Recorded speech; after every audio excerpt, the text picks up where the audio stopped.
Monsieur le Premier ministre, Monsieur le ministre de la Défense, Général, permettez-moi de me présenter. Je m'appelle François Rousseau. Je dirige un groupe de recherche informel qui n'apparaît pas dans vos organigrammes. Le président, à qui j'en réfère personnellement et exclusivement, a pensé utile et même nécessaire que je vous débloque sur pas mal de sujets. Vous pensez, en tant qu'initié, être mieux informé que la plupart des gens.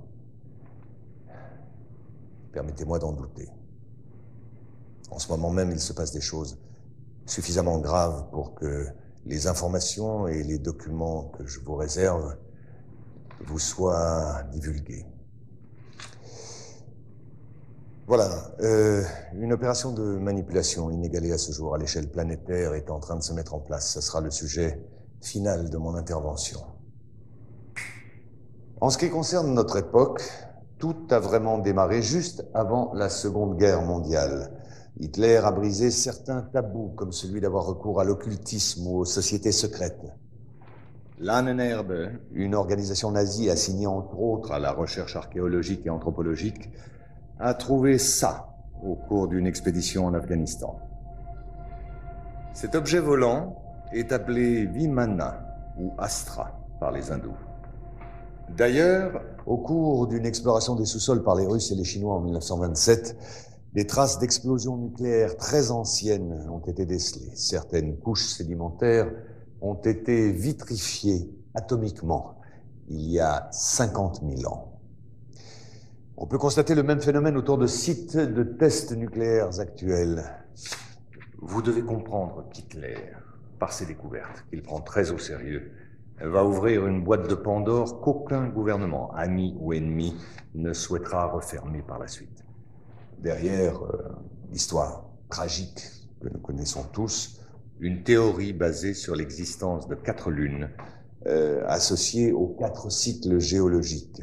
D'après Orbiger, le maître à penser de cette théorie, la Terre aurait subi 4 extinctions semi-globales de la vie dues à la chute d'une de ces lunes. Effectivement, au fur et à mesure du rapprochement du satellite, la gravité s'était modifiée et avait engendré des mutations profondes au niveau génétique. C'est-à-dire qu'elle avait créé une race de géants extrêmement intelligente dont la taille avoisinait les 3 ou 4 mètres.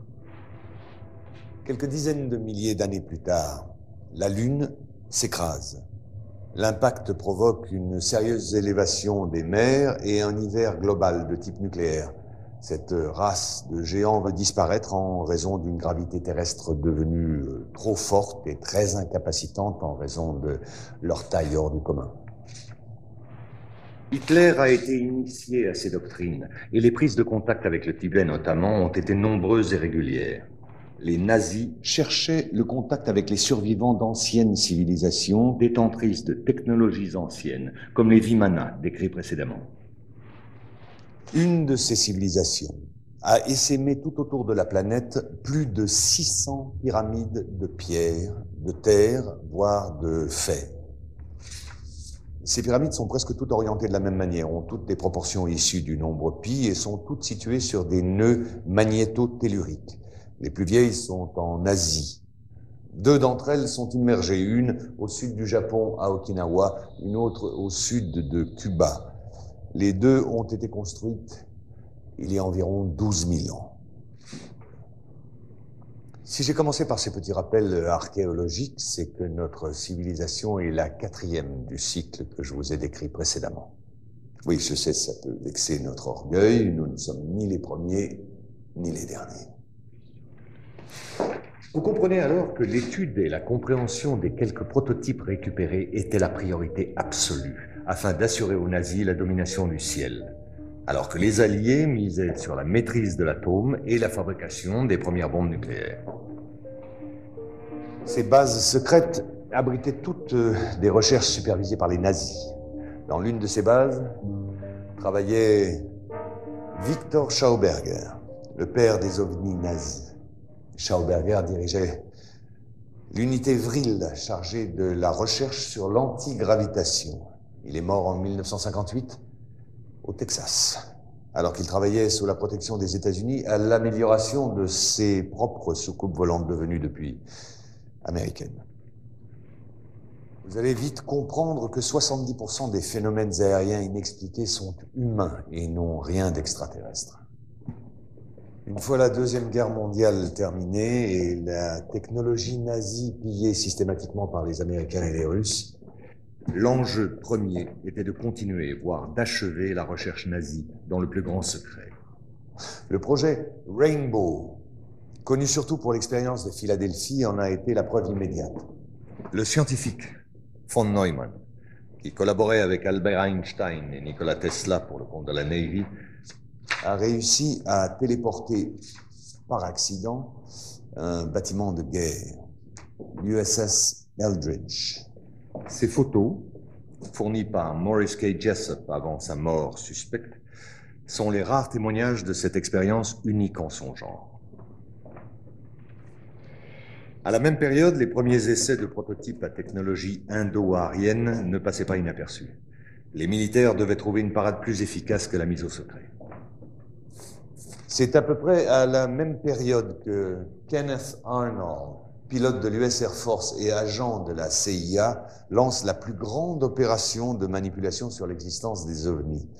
Faire croire au peuple que cela n'existait pas n'était pas la bonne solution, n'était pas suffisant. Discréditer et effrayer la population par une désinformation systématique était beaucoup plus efficace. L'OVNI et le para-humain appartiennent désormais au cinéma, à la télévision et à la paranoïa collective, et non pas aux scientifiques, comme cela aurait dû être le cas. En mai 1947, les services secrets américains découvrent l'existence d'un ancien ovni terrestre craché sur les monts Altaï, à la frontière russo-mongole, récupéré secrètement par les Russes. À ce moment-là, la tension entre les deux blocs monte d'un sérieux cran. La découverte a été de taille, et pour ne pas perdre la face, le Pentagone allié à la CIA ont décidé de mentir et de monter un gros coup de bluff, et font croire aux Russes et au monde entier qu'eux aussi ont récupéré un ovni à Roswell en juillet 1947. Bien entendu, il n'en était rien, mais le coup de bluff avait réussi. En février 1949, juste après la fausse affaire de Roswell, un ovni est photographié et filmé en Antarctique. C'est la première photo de ce type d'objet en forme de cigare. D'autres apparitions vont alors se succéder par vagues cycliques. Au même moment, les programmes Apollo, sous la direction de Wernher von Braun, battaient leur plein. Et celui-ci n'accueillit pas favorablement les demandes d'expériences paranormales qui ont pourtant eu lieu pendant certaines missions Apollo.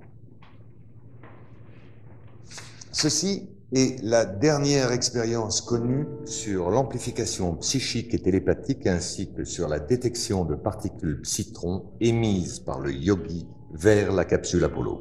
Mais ces tests ont tous été éclipsés par l'apparition systématique d'objets volants non identifiés autour des vols orbitaux et la découverte de traces de civilisation sur la Lune.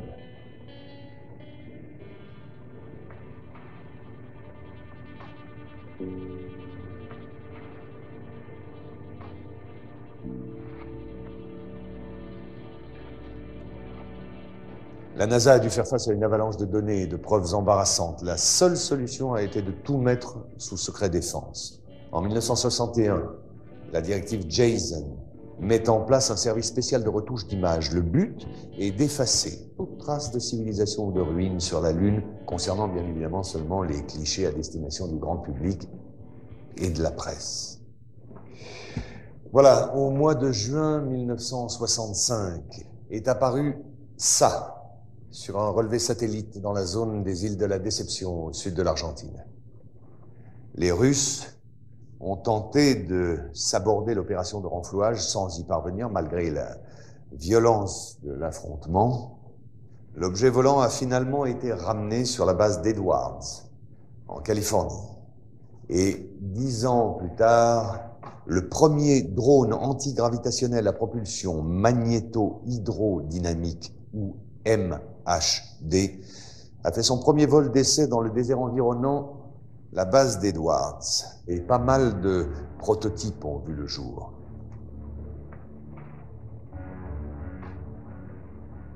Les Belges en ont eu un petit aperçu lors de la vague de soi-disant ovnis en 1989 et 1990. Le modèle incriminé était un Astra PR-3B ou un XR-7 de forme triangulaire et capable de voler silencieusement à plus de Mach 10. Je voudrais maintenant vous parler d'une autre application concrète d'une de ces technologies, le bombardier B-2. Sa phase de développement a commencé en 1981. Le B-2 officiel qui vola pour la première fois en 1989 va servir de couverture à un autre B-2 non conventionnel qui sera construit en parallèle. Ce modèle ultra secret utilise entre autres un système de création de plasma, exploitant l'écoulement de l'air ambiant comme générateur MHD. Ce système va provoquer une ionisation de l'air autour du B-2 qui supprime la résistance de l'air tout en assurant une furtivité totale à toute forme de radar. Ce bombardier nucléaire vole depuis 15 ans à plus de Mach 10, peut faire le tour de la Terre en quelques heures, ni vu ni connu.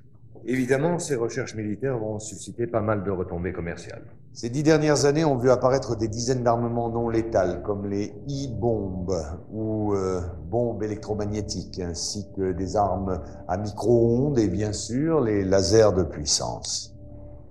Le département de la défense américain, à travers la multinationale Raytheon, décide d'investir énormément d'argent dans un programme expérimental appelé le système HAARP, ou High Frequency Active Auroral Research Program. Et c'est tout un programme. Officiellement, la base en Alaska fait des recherches sur la ionosphère. En vérité, les possibilités réelles de l'installation sont énormes. Manipulation du climat, détection profonde de bases souterraines ou de gisements, destruction silencieuse et à distance de n'importe quel objet, et surtout manipulation du comportement humain. Bien, en 1996, un satellite russe découvre en Antarctique l'épave presque intacte d'un immense vaisseau spatial dévoilé par la fonte des glaciers. Les prélèvements de glace indiquaient une date de crash remontant à 24 000 ans. Au même moment, une éruption volcanique dans les îles de la Déception, les mêmes que précédemment, obligea les Russes à demander de l'aide aux États-Unis, vu l'urgence et l'importance de la situation. Pour la récupération du vaisseau, ils ont dû lâcher l'affaire et ont évacué la zone en catastrophe. L'engin a finalement été détruit par les Russes, très énervés par la situation qui ne tournait plus à leur avantage. Aucun pays n'a jamais retrouvé une occasion pareille. Et cette action stupide de mauvais perdant de la part des Russes n'a fait que conforter la position des Américains face aux extraterrestres. Si cet exposé vous a paru un peu long malgré mes efforts pour le simplifier, il était absolument nécessaire pour en arriver à la partie dont je vous ai parlé au début de mon exposé, c'est-à-dire la conspiration que nous appelons conspiration d'Orion. Notre groupe de recherche est persuadé que des ovnis construits par les Américains ou les Russes seront utilisés pour étayer le canular d'une attaque de la Terre d'origine extraterrestre. Les médias se chargeant du reste, bien entendu. La raison ? Une fois la menace du terrorisme international dissipée, l'économie de guerre des grandes puissances, États-Unis en tête, aura besoin d'un nouvel ennemi pour prospérer. La guerre sur Terre sera remplacée par une guerre spatiale contre un ennemi venu de l'espace. Messieurs, je vous remercie. Un dossier complet vous sera fourni à la sortie. Quant à moi, je vous reverrai bientôt pour un second update sur un tout autre sujet. Messieurs.